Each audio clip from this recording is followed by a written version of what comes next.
नमस्कार, 99 न्यूज़ के इस बुलेटिन में आपका स्वागत है। मैं हूं तबरेज़ अनवर।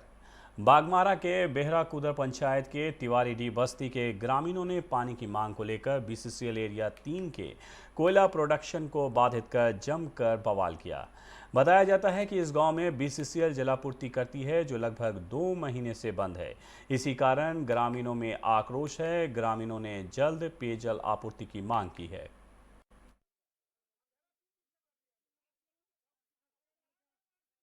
20 वर्षों से कोरिडी बस्ती जो तिवारी बस्ती है, आदर्श कॉलोनी है और आपका कोरिडी 10 टोला है, ये सब टोटल में पानी बीसीएल तरफ से दिया जा रहा था। एकाएक ये जीएम आरबी कुमार और एजेंट इन लोग मिल के हम लोग को दिया वहाँ से सीएसएफ हटा के, और ये लोग को बोलने से केबल कटवाया वहाँ और हम लोग को पानी दिया बाधित करके। हम लोग 1 महीना पहले पूरा ग्रामीण आके बंद किया ट्रांसपोर्टिंग, और यहाँ साइड में तो अब बोले कि हम लोग 3 दिन के अंदर आपको पानी, हम लोग लिखित यहाँ सूचना भी दिए हैं, ऊपर तक दिए हैं, थाना वाना सब जगह दिए हैं। अभी 1 महीना पार हो गया, रोज बोल रहा है कि कल देंगे, पानी देंगे, परसों देंगे, नरसों देंगे, और नहीं दे रहा है। इसलिए हम लोग बाध्य होकर बंद किए हैं। जब तक पानी नहीं देगा तब तक इनको प्रोडक्शन नहीं करने देंगे। निरसा में कई दिनों से बाइक चोरी की घटनाओं से प्रशासन काफ़ी परेशान है, जिसे लेकर आज वाहन चेकिंग अभियान चलाया गया। प्रशासन ने वाहन मालिकों से पार्किंग करते समय वाहन को अच्छे से लॉक करने की सलाह दी है। कई वाहनों को पकड़कर कागजों की जांच भी की गई।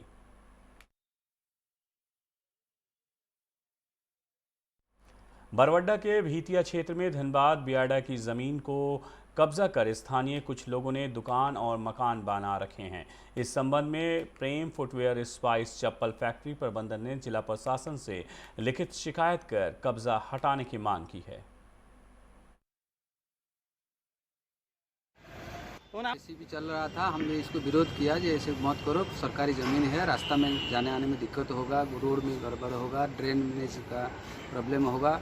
इसको बोलने के बाद में हमको भी धमक दिया, मालिक को मारेगा, हमको मारेगा, ऐसे ही धमक दिया था। कौन लोग थे इन लोग? वो भीतिया का आदमी था। अच्छा।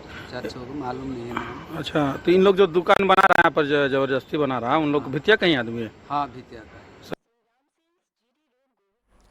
विनोद बिहारी महतो कोयलांचल विश्वविद्यालय के कुलपति डॉक्टर अंजनी कुमार श्रीवास्तव और तमाम पदाधिकारियों को राज्यपाल द्रौपदी मुर्मू के नाम से एक मेल भेजा गया, जिसमें कुलपति और सभी पदाधिकारियों को सहयोग करने की अपील की गई है। मामले पर BBMKU के कुलपति डॉक्टर अंजनी कुमार श्रीवास्तव ने कहा है कि द्रौपदी मुर्मू के पद नाम का दुरुपयोग लोगों द्वारा किया गया है। उन्होंने कहा है कि मेल ऑफिशियल नहीं है, ये एक उच्चतम पद है, इसलिए संज्ञान में लेना ज़रूरी था। इस पर यदि ध्यान नहीं दिया जाए तो इस तरह के मामले और भी बढ़ते जाएंगे। सबसे पहली बात तो ये है कि राज्यपाल महोदय या कुलपति या कोई सचिव के मेल से वो नहीं गए, ऑफिशियल मेल या उनका। भाजपा के ग्रामीण जिला अध्यक्ष ज्ञान रंजन सिन्हा ने धनबाद हरदेवराम स्मृति भवन में प्रेस कॉन्फ्रेंस का आयोजन कर प्रधानमंत्री आत्मनिर्भर योजना से जुड़ी जानकारी दी। उन्होंने कहा है कि ये प्रधानमंत्री नरेंद्र मोदी की एक महत्वाकांक्षी योजना है, जिसके तहत पूरे देश में भाजपा 25 सितंबर से पंडित दीनदयाल जयंती से लेकर 2 अक्टूबर गांधी जयंती तक आत्मनिर्भर योजना अभियान का प्रचार प्रसार कर रही है। ज्ञान रंजन सिन्हा ने वैश्विक महामारी में भारतीय एक दूसरे का सहारा बने, इसी को ध्यान में रखकर इस योजना की शुरुआत की गई है। उन्होंने कहा है कि कोविड-19 के चलते छोटे उद्योग, मजदूरों, किसानों और श्रमिकों को भारी नुकसान उठाना पड़ा है। इस योजना के तहत सरकार द्वारा ज़रूरतमंद लोगों को राहत दी जाएगी और इसके लिए प्रधानमंत्री ने 20 लाख करोड़ आर्थिक पैकेज दी है।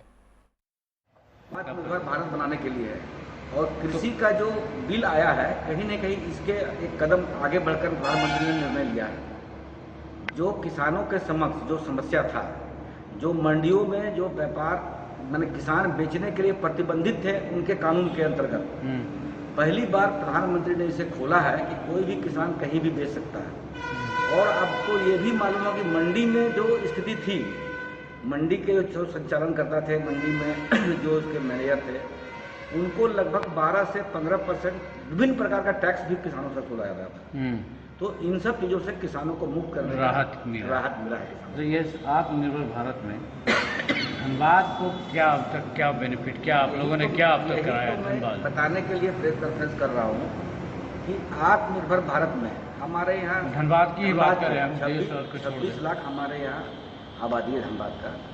13 लाख ग्रामीण क्षेत्रों में है और मैं जिला अध्यक्ष ग्रामीण क्षेत्र का हूँ और लगभग मेरा 80% नहीं 90% क्षेत्र मेरा ग्रामीण है। तो हमारे क्षेत्र के संदर्भ में जो मनरेगा योजना है जिससे कि लोगों को मजदूरी दिया जा सकता है। जिले में बढ़ते अपराध पर रोक लगाने के उद्देश्य से वरीय पुलिस अधिकारियों के निर्देश पर चिरकुंडा पुलिस ने एंटी क्राइम चेक इन अभियान चलाया, जिसके तहत विभिन्न चौक चौराहों पर गाड़ियों की डिक्की, हेलमेट और पेपर की जांच की गई। मौके पर प्रशिक्षु दरोगा तेजिंदर सिंह ने बताया कि ये रूटीन चेकिंग है।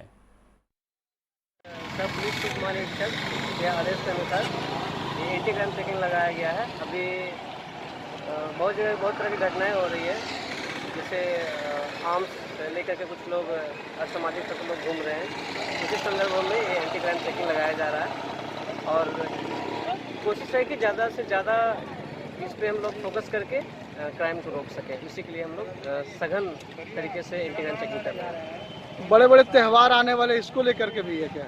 हाँ, उसके लेकर पहले सतर्कता बरती जा रही है। बागमारा के सिनीडी रक्त सेवा संघ ने एक शिविर का आयोजन कर जरूरतमंदों के लिए खून एकत्रित किया। शिविर का शुभारंभ बागमारा विधायक ढुल्लू महतो ने दीप प्रज्वलित कर किया। रक्त संग्रह के लिए पीएमसीएच धनबाद की टीम यहां पहुंची। इस शिविर में दर्जनों रक्तदाताओं ने रक्तदान किया।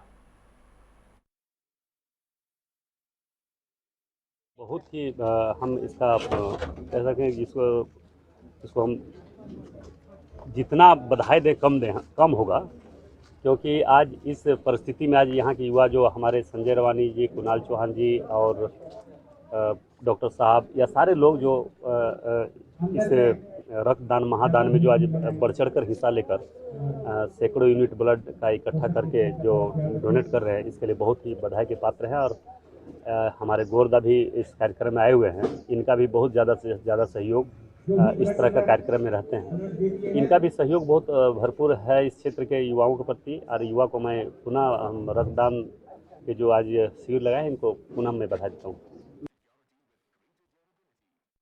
उत्तर प्रदेश के हाथरस में हुए बलात्कार और हत्या के विरोध में धनबाद जिला कांग्रेस कमेटी अनुसूचित जनजाति मोर्चा ने रणधीर वर्मा चौक पर यूपी के मुख्यमंत्री योगी आदित्यनाथ और प्रधानमंत्री मोदी का पुतला फूका। कांग्रेस नेताओं ने कहा है कि जिस प्रकार उत्तर प्रदेश के हाथरस में एक बेटी के साथ दुष्कर्म और हत्या की घटना घटी है और रात के अंधेरे में पुलिस वाले बिना परिवार के अंतिम संस्कार उनका किया है, ऐसा बताया है।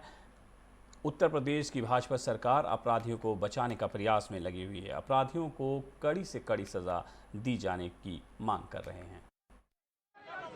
हम लोग उत्तर प्रदेश में जो एक दलित की बेटी के साथ जो जघन्य अपराध हुआ है और दरिंदों ने इस कदर उसकी पूरे शरीर को क्षति पहुंचाया, उसके बाद भी वहां के प्रशासन इतना लापरवाह थे कि उसको उचित इलाज के लिए सही जगह समय पर नहीं पहुंचाए। यदि आज उस बच्ची को मनीषा वाल्मीकि को अगर सही जगह इलाज उसका हो जाता, दिल्ली में जो अभी जो सफदरजंग में उसको एडमिट किया गया था, इतना हंगामा मचने के बाद अगर ये पहले ही कर दिया जाता योगी की सरकार, तो शायद उसकी जान आज बच जाती।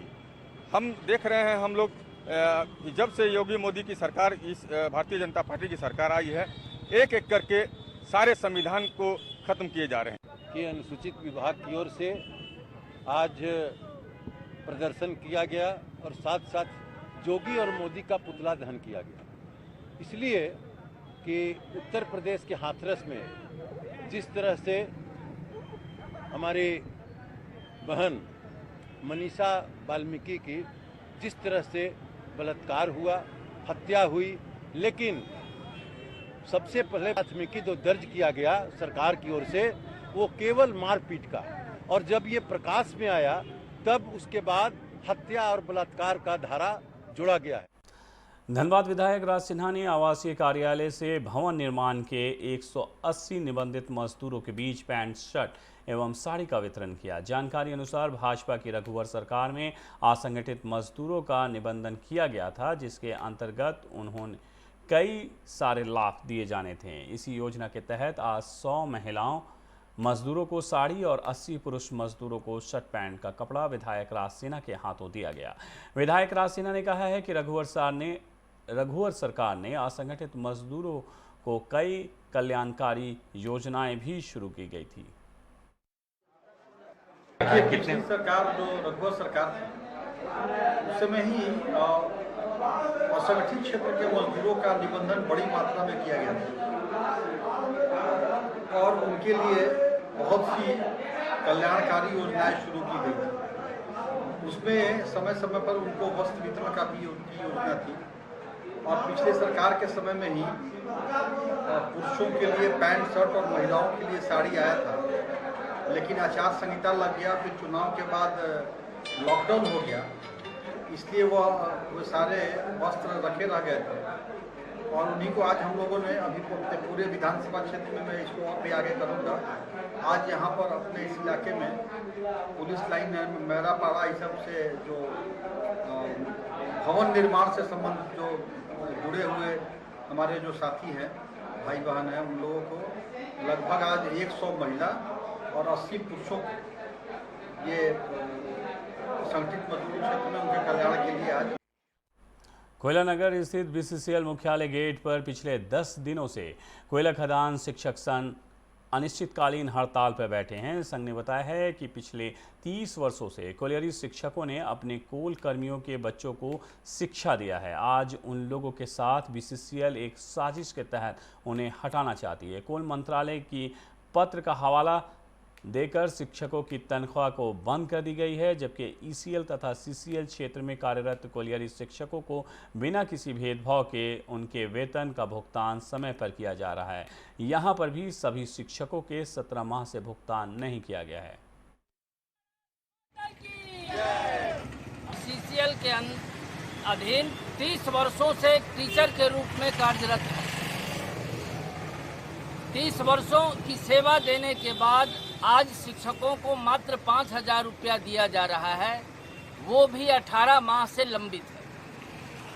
ये प्रबंधन की तानाशाही रवैया, निरंकुश नीति का ही परिणाम है कि आज शिक्षक 21/9/2020 से अपनी मांग के समर्थन में बीसीसीएल हेडक्वार्टर पर अनिश्चितकालीन धरना पर बैठ गए हैं।